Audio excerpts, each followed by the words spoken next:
Nossa meditação, vou deixar com vocês o texto que está lá em Lucas, capítulo 15, versículo 12. Diz assim: E o mais moço deles disse ao pai: Pai, dai-me a parte minha dos meus bens, que me pertence. E ele repartiu por eles a fazenda. Esse texto é um texto muito conhecido de todos nós. É o filho pródigo, né? A gente sabe que o jovem ele decide ir embora da casa de seu pai, ele pega todos os recursos possíveis, né? Ele pede, na verdade, a parte dele da herança e ele vai embora, né? E é claro que a palavra pródigo, né, ela significa esbanjar, aquele que esbanja, aquele que gasta demais. Mas eu tenho para mim que quem esbanjou alguma coisa aqui foi o pai. Porque embora o filho tenha esbanjado os recursos do pai, tenha gasto tudo, o pai esbanjou misericórdia e esbanjou perdão. Agora, esse filho, ele perdeu a identidade dele com o pai. Ele perdeu aquilo que de fato deveria ser algo de maior valor, o que deveria ter o maior valor, que era a convivência, estar na casa do pai, se relacionar com o pai. E às vezes, irmãos, nós perdemos um pouco dessa essência, né? Por quê? Perdemos. Você tem um cuidado muito grande com o materialismo, né? Com a questão de transformar a nossa fé em algo material. Ou utilizar a nossa fé apenas para as coisas dessa vida. Então ele pediu a parte dele da herança, ele para ele só importava naquele momento receber a herança dele. O pai para ele tinha morrido, de fato tinha morrido. Porque a herança, na verdade, ela só poderia ser dada, só poderia ser entregue no momento em que o pai, ali, o dono dos bens, morresse, né? E aí sim viria a herança a ser repartida. Mas naquele momento, para ele, o pai estava morto. E às vezes nós perdemos a identidade com Deus quando priorizamos o material, quando materializamos a nossa fé. E há de se ter um cuidado muito grande com isso. Todos nós temos as nossas necessidades, passamos por dificuldades, né, nessa vida, situações que se levantam dentro do nosso lar, no local de trabalho, inúmeras situações. Mas isso não pode roubar de nós a identidade de filhos. Porque o filho, para ele, nada é mais importante do que estar na presença do pai. Para ele, nada é mais importante do que se relacionar com o seu pai, do que estar dentro da casa do pai. Esse filho, ele perdeu a identidade. Por isso que para ele não tinha mais valor. Ele não queria nem mais saber do que ele poderia adquirir de herança naquele momento em diante. Para ele, o que ele receberia naquele dia já era o suficiente. Muitos pensam que, olha, já sei tudo que eu precisava saber. Já vivi tudo que eu precisava viver na presença de Deus. Agora quero experimentar do mundo. Agora eu quero viver, né, as coisas, as novidades, as possibilidades fora daquilo que é essa vida regrada de servir a Deus, de viver esse cristianismo, né? Porque o cristianismo é uma renúncia diária e contínua. E às vezes nós não dizemos isso, né? Vamos falar assim, nós não oficializamos isso, mas acabamos agindo em algum momento na nossa vida de maneira a se portar como filho pródigo. Nos afastamos do Senhor. E isso não quer dizer que você está saindo da igreja. Isso não quer dizer que você está deixando de ser crente, deixando de ser cristão. Não. Às vezes nos tornamos os filhos pródigos, pegamos a nossa parte, achamos que não tem a presença de Deus, buscar o Senhor, se envolver, orar. Isso não tem mais nada a acrescentar na nossa vida. E aí simplesmente paramos. Simplesmente não nos relacionamos mais com Deus. É simples assim.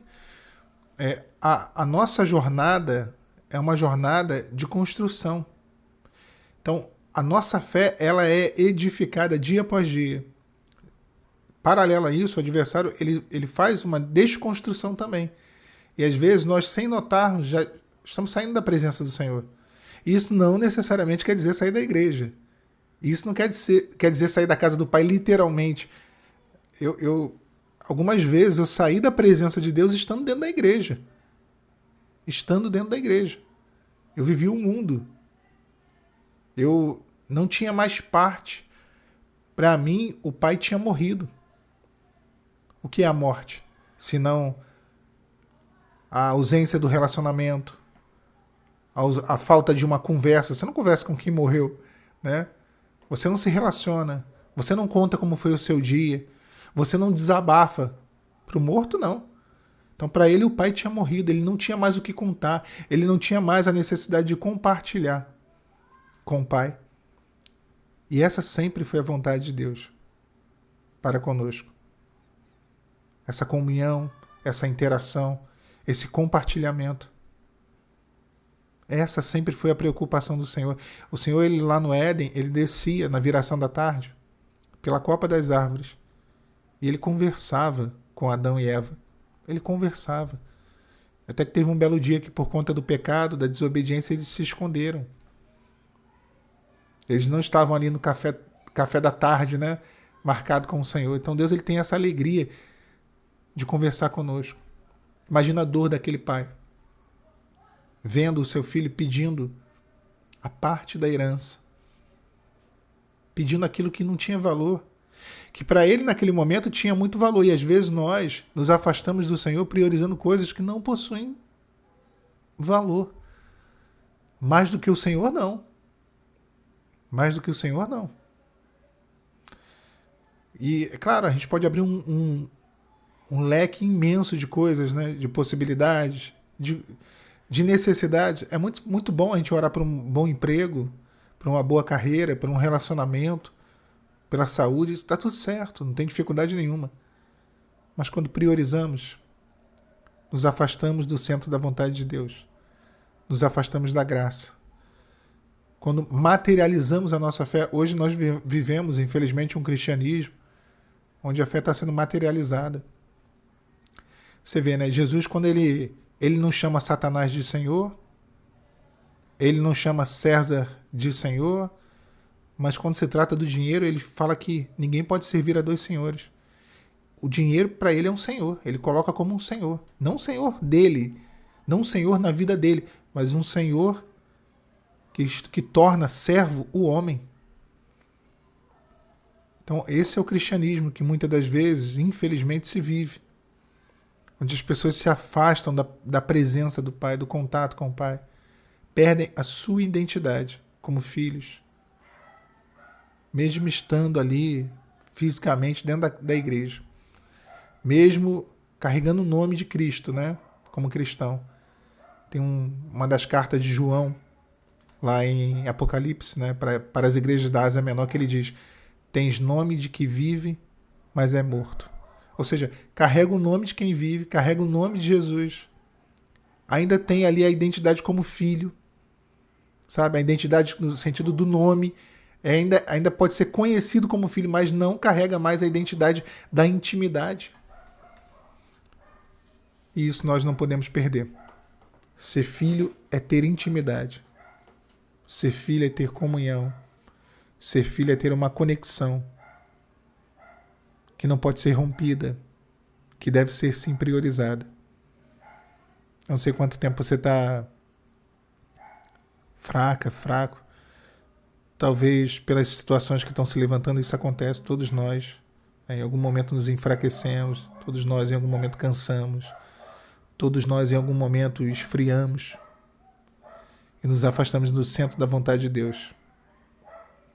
Mas Deus, ele quer te reconectar. Deus, ele quer fazer novamente você entender os desígnios dele, os caminhos dele. O filho, ele tinha alguns privilégios, né? Ele tinha alguns privilégios. Ele era reconhecido por onde ele passava. Como eu falei, sobre a questão da identidade. As pessoas no mundo acham que todo mundo é filho de Deus. Não é. A palavra vai dizer lá em João que aqueles que creram, deu-lhes o poder de serem feitos filhos de Deus. Então, nós nos tornamos filhos de Deus através da fé. Se você perde a sua fé, você perde a sua identidade de filho. Por isso que o justo viverá pela fé. Por isso que a fé é o firme fundamento das nossas vidas. Por isso que a nossa vida deve ser baseada, pautada, alicerçada na nossa fé em Deus. Se você perder a sua fé, minha irmã, meu irmão, acabou. Paulo diz: combati o bom combate, encerrei a carreira, guardei a fé. Guarda a fé. Não permita que o inimigo venha a roubá-la do seu coração. Porque a fé, de fato, esse é o bem mais precioso que nós temos. Por mais que sejam valiosas as coisas que Deus tem para nos dar nessa terra, nada se compara àquilo que está por vir. Se buscamos a Deus somente para esse mundo, somos os mais miseráveis de todos os homens. A nossa salvação não é aqui. Eu não estou dizendo que você não vai buscar a Deus para esse mundo. O texto não diz isso. Mas o texto ressalta: se buscamos a Deus apenas para esse mundo, somos os mais miseráveis dos homens. É aquela frase que eu sempre digo lá no YouTube, né? Eu sempre repito. Se nós buscamos a Deus por aquilo que Ele faz, nós não experimentamos quem Ele é. Mas se nós buscamos a Deus para alcançar e vivenciar aquilo que Ele é, consequentemente experimentaremos aquilo que Ele faz. Então não busque a Deus por aquilo que Ele pode fazer. Não busque a Deus por aquilo que Ele pode entregar.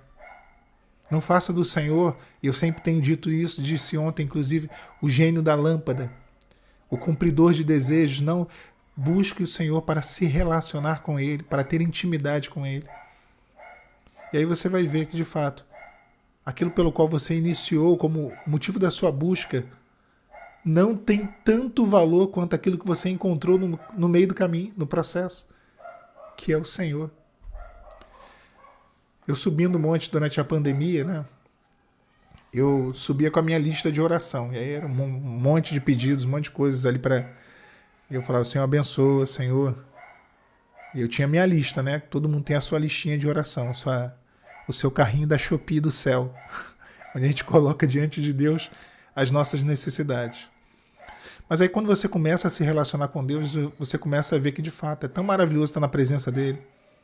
É tão maravilhoso acessar os santos do santo, o santo dos santos, que a gente passa, a não dar mais valor. E aí a nossa busca inicial já não tem tanta importância. São os discípulos na pesca maravilhosa, que o barco deles quase vai a pique, não é verdade? E ali eles entraram no mar da Galileia para pescar, alcançaram uma pesca maravilhosa, e a palavra fala que quando eles chegaram na beira ali do mar de Genezaré, do mar da Galileia, eles abandonaram os seus barcos lotados de peixe e passaram a seguir Jesus. Então eles encontraram algo que era muito maior do que o peixe, algo que era muito mais importante do que uma boa pescaria. Tá vendo como que o Senhor, ele se torna a plenitude da nossa vida? Ele nos é o suficiente.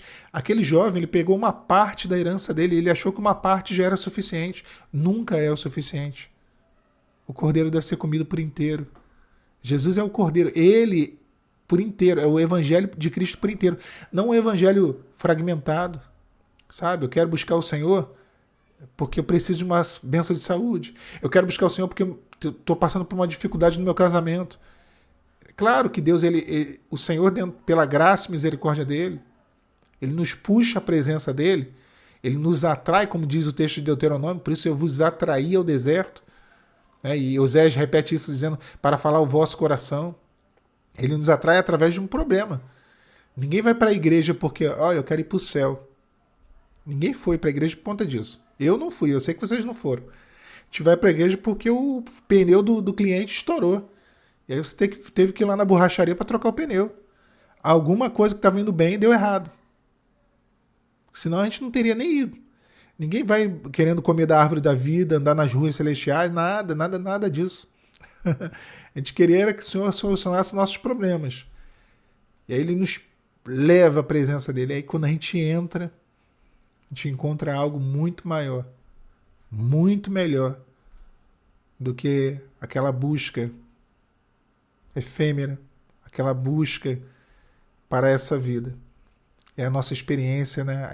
A identidade. A gente passa a ter uma identidade através da nossa aceitação, através da fé. Passamos a entender realmente. E a gente se encontra num lugar onde nos sentimos parte, de fato, que é o corpo de Cristo.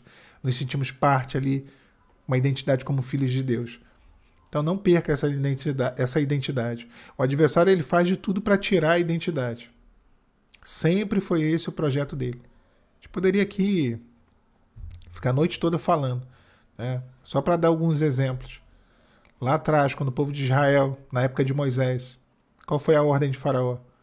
Joga no rio Nilo todos os meninos. Qual era o intuito do adversário? misturar o povo de Deus com os egípcios, misturar a semente sagrada, semente santa. Então as meninas hebreias se casariam com os meninos egípcios, né? E era diluir, de fato, tirar essa identidade daquele povo. E o Senhor não permitiu. O inimigo ele sempre trabalha de maneira a tentar diluir, a tentar tirar de nós essa identidade, tirar de nós essa marca que nos foi colocada através da aceitação, através da fé. Paulo vai dizer que nós fomos enxertados, né? Nós não tínhamos direito, nós não fazemos parte, mas através da fé fomos enxertados. O pessoal que saca bastante de planta, manja mais disso, sabe o que é enxertar, né? Cortar um pedaço de uma plantinha e colocar num outro, né? Num outro tronco ali, numa outra árvore, e ela acaba vingando, né? É isso, é enxertar. Nós não tínhamos direito, nós como gentios, nós não faríamos parte desse propósito, desse projeto. Mas ele veio para os seus e os seus rejeitaram, então todos aqueles que creram, ele deu o poder de serem feitos filhos de Deus. A partir do momento da fé que tivemos, que aceitamos, na verdade. Então, prossiga com essa identidade. Você tem a sua busca, você tem as tuas necessidades. Eu também tenho. Talvez você esteja passando por um deserto, por uma provação, por uma situação de luta. Deus sabe, tá? Deus, ele não é um Deus... Eu sempre digo assim, eu não gosto de pregar dois tipos de cristianismo. Primeiro é o cristianismo materialista, onde só se fala de salvação para essa terra. Não se fala que Jesus voltará. Eu não vejo isso. Eu às vezes estou passando aqui no TikTok, né? Os vídeos. Eu vejo todo mundo falando de tudo. Só não vejo ninguém falando que Jesus está voltando. Está às portas. É só isso. A principal mensagem da igreja não está sendo pregada por quase ninguém. A igreja, a primeira igreja, a mensagem dela era Jesus vive. E por essa mensagem, eles foram mortos. Em coliseus, foram lançadas feras, queimados em fogueiras, crucificados, apedrejados. Essa era a mensagem da primeira igreja, Jesus vive. E qual é a mensagem da última igreja? Jesus voltará. E ninguém fala disso. Então, é um cristianismo extremamente materialista, é um cristianismo que quer resolver o teu BO, o teu problema para essa vida, mas está te conduzindo ao inferno, né? É Saul, quando ele vai até Endor consultar a pitonisa, o que ele escutou dela? Olha, amanhã você vai vencer a batalha. Então, quer dizer, a tua batalha está garantida. Era uma mentira, tá? Porque ele perdeu e morreu. Mas, olha, você vai vencer essa batalha. Mas, mais importante, senta e come. Senta e come, é isso. As pessoas estão indo para o inferno com a barriga cheia, com o carro do ano, casa própria. Que cristianismo é esse, né? Um cristianismo sem renúncia, um cristianismo que não toca, o atalaia não toca a trombeta para avisar que o rei vem. O rei está vindo pela porta do cavalo e ninguém sabe. Ninguém sabe. E aí também tem o outro lado do cristianismo, do escapismo, onde se pensa que você ter uma vida de miséria, de miserável, é sinônimo de comunhão e intimidade com Deus. Eu não estou nem no lado nem no outro. Acho que os dois lados estão errados. Eu vim para que tenhas vida e vida em abundância. Deus quer nos dar salvação, mas também aqui, enquanto estivermos, Deus não quer que a gente passe aperto. O nosso Deus prospera o nosso caminho, nos abençoa, nos fortalece, embora essa não seja a prioridade. Alan, qual é a prioridade? Salomão ali, quando é chamado para ser rei, né, no lugar de Davi, e o Senhor fala assim, olha, pede o que você quiser, e o que você quiser eu vou te dar. E aí ele pede o quê? Me ajuda aí o pessoal no chat. O que ele pediu? Salomão. Ele poderia ter pedido qualquer coisa. Deus colocou na mesa ali um cheque em branco, falou, olha, o que você escrever aqui é teu. Sabedoria, como a irmã está dizendo. Sabedoria, foi o que ele pediu. E o Senhor vira para ele e fala, visto que me pediste sabedoria, dar-te-ei riquezas inúmeras. Deus falou, rapaz, eu vou te dar um bônus. Você me pediu algo que normalmente pediriam dinheiro, riquezas. Ele pediu sabedoria. Porque a sabedoria, de fato, ela prospera o nosso caminho. Meu irmão, minha irmã, não peça dinheiro, não peça nada disso. Peça sabedoria, que a sabedoria ela te dá a capacidade de administrar poucos recursos e fazer com que o pouco se transforme em muito. Sabedoria. E o Senhor foi e acrescentou muito mais. Então é a prioridade. Quando as coisas espirituais se tornam prioridade, as coisas materiais são consequências. Você não precisa orar por nada. Nada. Você pode orar pela tua vida espiritual, pode orar pela sua salvação. É uma consequência.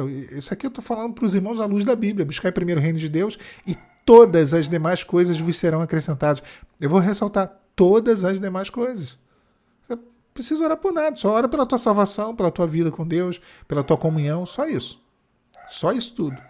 Já é o suficiente. Então, quando a gente prioriza o reino de Deus em detrimento das demais coisas, as demais coisas são acrescentadas. Quando nós priorizamos as demais coisas em detrimento ao reino de Deus, é uma escolha muito errada.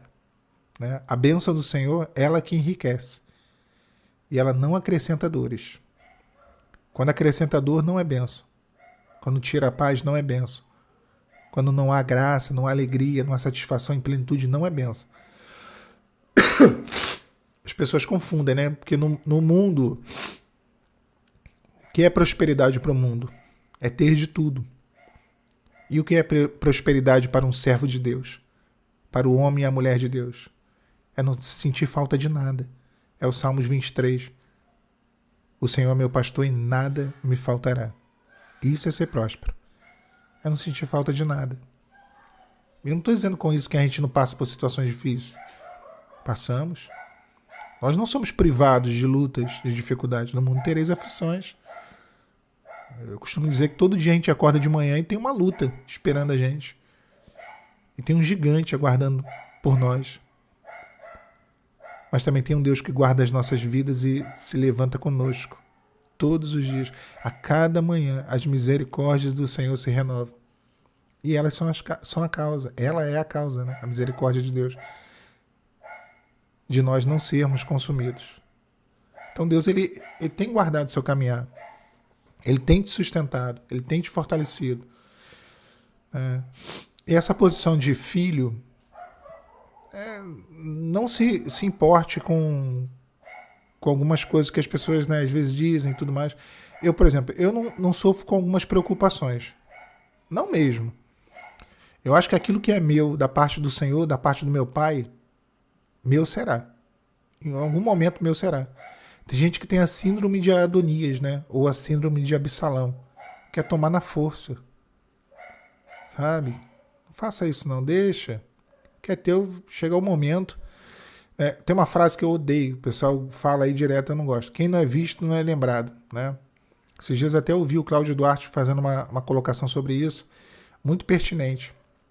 Que ele pregou isso, ele falou, Senhor, ele falou, quem não é visto não é lembrado. E aí o Senhor falou para ele assim, eu nunca me esqueço daqueles que são os meus. Os meus, aquele que anda comigo, jamais anda esquecido. E eu sempre pensei nisso. Desde muito novinho na igreja, eu nunca gostei dessa colocação. Quem não é visto não é lembrado. Porque Davi não foi visto, mas foi lembrado. Porque ele foi lembrado por Deus.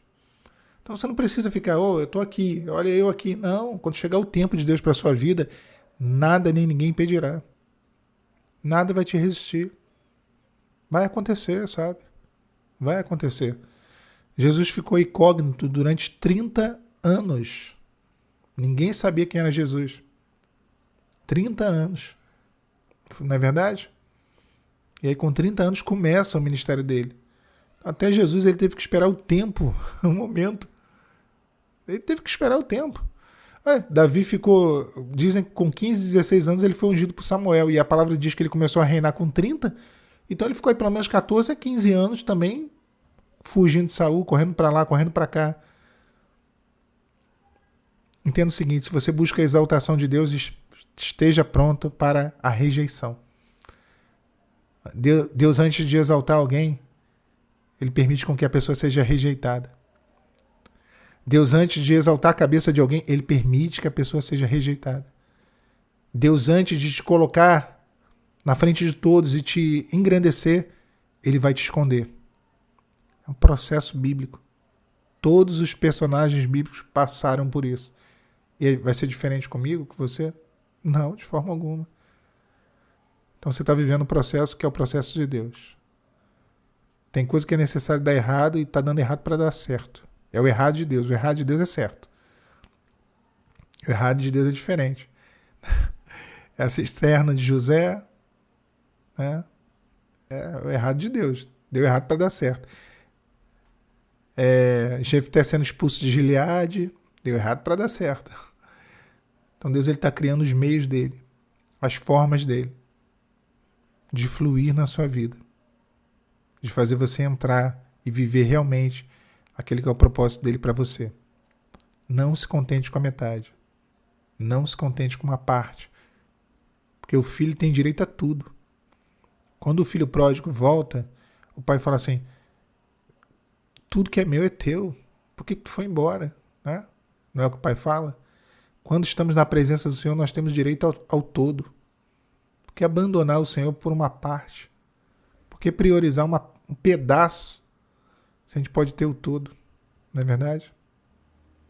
Você é filha, você é filho. O filho tem direito a tudo. Tudo. Do bom e do melhor. Então guarda isso no seu coração. Você é filha, você é filho. Nós temos uma identidade com o Senhor. Que identidade é essa, Alan? Vamos ser direto aqui. Foste comprado por um bom preço. A nossa identidade foi adquirida lá na cruz do Calvário. O sangue do Cordeiro derramado nos deu uma identidade. Não existe outra identidade bíblica. Tá? Não é a água, não é a pedra do Jordão, não é o fio de cabelo, não é a pena do anjo. Nada disso. Nada disso é identidade. Não é a Bíblia, sabe? Aquela Bíblia gigante debaixo do braço, como um desodorante Rolon. Não. É o sangue do Cordeiro. O que foi que livrou o povo de Israel lá no Egito, quando o anjo da morte passou sobre a terra do Egito? Foi o sangue do Cordeiro nos umbrais das portas. O anjo da morte não entrou. O que foi salvação para Raabe, aquela prostituta lá de Jericó, que morava nas muralhas de Jericó? Foi o fio de escarlate, né? O fio vermelho. Tipifica o quê? O sacrifício. Desde o início.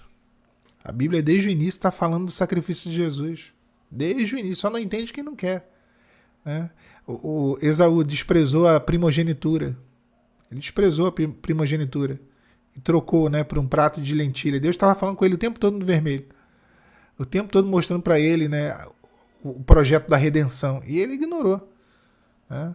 Adão e Eva, quando pecam, né, a palavra fala que o Senhor manda fazer para eles uma roupa com pele de animal. Então o animal morreu para que eles tivessem ali a sua nudez coberta, né? Então, de novo, sacrifício novamente. O mar que Israel atravessou. Qual era o nome do mar? Mar Vermelho. Então nós temos uma identidade, que é a identidade do sacrifício de Jesus. Nós cremos nesse sacrifício. Nós cremos no sangue derramado. E o Espírito Santo nos deu essa identidade. Tá bom? Só para poder não ficar solto aqui, falando de identidade, hoje em dia as pessoas pensam que identidade é tudo menos aquilo que de fato é. Só existe um único agente de união, uma única identificação bíblica. É o sangue, é o Espírito Santo. E agora eu vou estourar a cabeça dos irmãos, explodindo os miolos. O sangue é o Espírito Santo. Tá? Sim, porque o sangue é aquilo que no corpo traz a identidade do corpo, não é verdade? Vou pegar aqui o Tiago como exemplo. Se o Tiago trocar ali, né, quiser fazer, supor que doar um órgão para mim, tem que fazer toda uma análise para ver se há, de fato, né, a possibilidade dessa doação. Né? E uma das coisas que dá para ver se realmente é compatível ou não é através do sangue. Então, o que dá identidade ao corpo é o sangue. A igreja é o corpo de Cristo e o que traz identidade é o sangue. E quem é o sangue? É o Espírito Santo. O Espírito Santo é que nos traz essa identidade. Vou dizer para vocês, eu cresci na igreja e aquilo que eu fazia na igreja, a busca que eu tinha, a forma de orar, a minha irmã, que é de uma outra denominação, ela fazia as mesmas coisas. Eu tenho 3 irmãos mais velhos. E aí, seguindo a escadinha, né, a segunda, aí tem a outra e o outro, né, mais velho de todos. Então, a segunda mais nova. Ela fazia a mesma coisa. Ela consultava o Senhor através da palavra, ela buscava nas madrugadas. Por quê? Quem ensinou? Foi o pastor da igreja dela, o pastor da minha igreja? Eram doutrinas até diferentes, mas havia uma mesma identidade, que é o Espírito Santo. O Espírito Santo ensinava. É um corpo só, um só batismo, um só Deus e Senhor, né? Não é isso que diz a palavra? Então, é essa a identidade que nós temos. Tá bom, pessoal? Nós vamos encerrar por aqui. Muito bom estar com vocês. Tá? Que Deus abençoe vocês nessa noite. Pai, Senhor Jesus. Fiquem com Deus. Tchau, tchau.